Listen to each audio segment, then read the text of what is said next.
May we have the next candidate?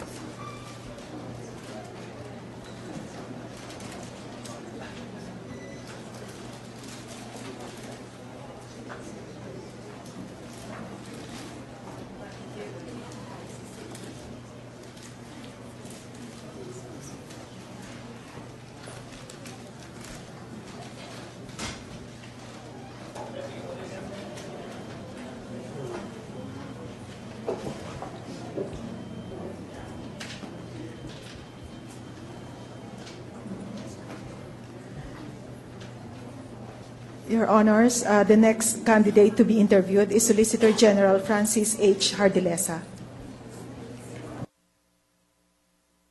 You may take your...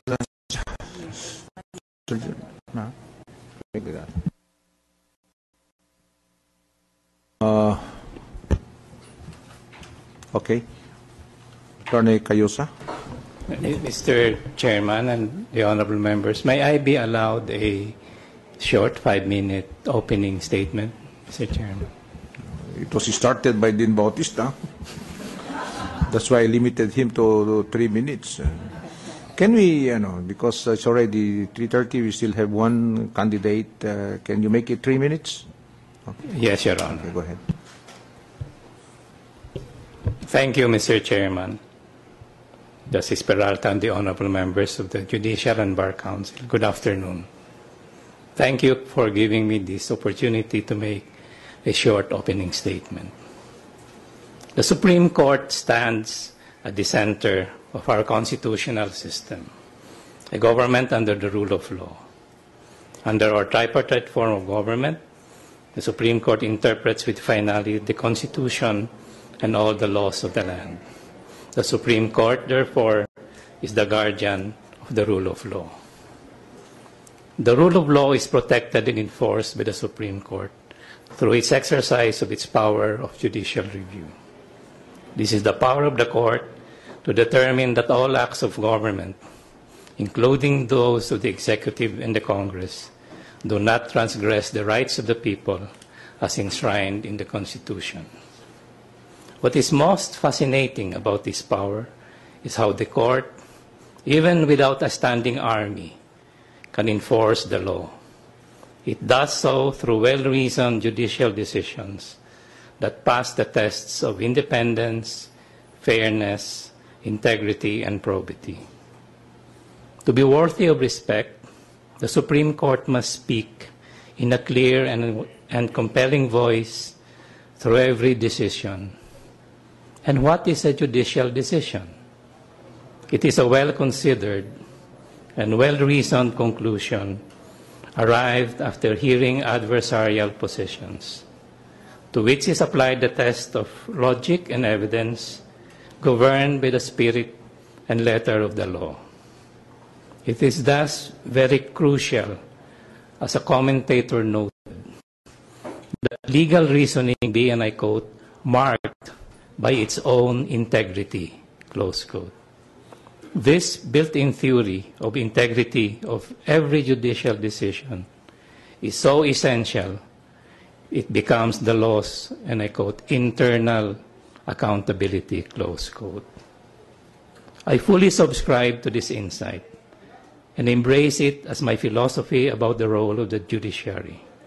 Without that integrity and accountability, the rule of law will collapse. Thus, whether one is liberal or conservative, whether an activist or a proponent of self-restraint, at the end of the day, the rule of law requires and plainly means that decisions of the Supreme Court must be products of careful legal reasoning and accepted and understood as such by the people. Having said that, my vision for the judiciary is an independent, equal branch of government that earns the trust of the people as guardian of the rule of law. It dispenses fair, equal, and responsive justice. It lives by its core values of fairness, accountability, and independence. This vision will be my guiding faith in the formulation of reforms in 3 priority areas: reaffirmation of the rule of law, effective administration of justice, and accountability and transparency. Thank you, Mr. Chairman. Attorney Cayosa? Thank you, Justice Peralta. Good afternoon, Solicitor General Francis Jardeleza. Good afternoon. I've seen you here before. The first time you being considered for the Supreme Court, and for the Ombudsman and Deputy Ombudsman for Luzon. Now, since the time you Deputy Ombudsman, you tell the Council what you have accomplished as Deputy Ombudsman for Luzon, which you feel prepared you for the position of Chief Justice. Yes, ma'am. I spent 7 months in the office of the Deputy Ombudsman for Luzon. And before I left, 2 of the most important projects I had was to craft proposed office policies on, number 1, what we call the filtering of cases, and number 2, rules to govern the exercise of discretion of our officers.